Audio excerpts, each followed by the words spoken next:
ખારગેટમાં શહીદ સ્મારકને વાહનની ટક્કર, અજાણ્યો ચાલક ફરાર. ભાવનગર શહેરના ખારગેટ વિસ્તારમાં આવેલ ઐતિહાસિક 2 શહીદ સ્મારકને કોઈ અજાણ્યા વાહન ચાલકે ટક્કર મારી નુકસાન પહોંચાડ્યું હોવાની ઘટના સામે આવી છે. અકસ્માત બાદ વાહન ચાલક સ્થળ પરથી ફરાર થઈ જતા શહેરીજનોમાં ભારે રોષ ફેલાયો છે.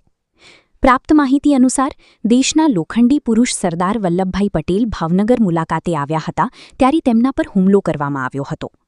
તે સમયે ભાવનગરના બચુ પટેલ અને જાદવભાઈ ગિરધરભાઈ મોદીએ પોતાનો જીવ જોખમમાં મૂકી સરદાર પટેલની રક્ષા કરી હતી.